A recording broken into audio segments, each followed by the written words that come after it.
調頭。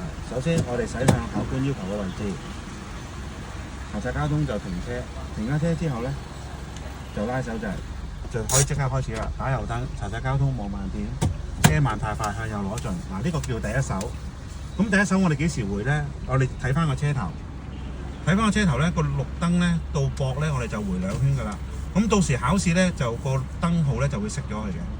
咁停咗車之後就打左燈入後波，跟住向左攞盡，慢車太快。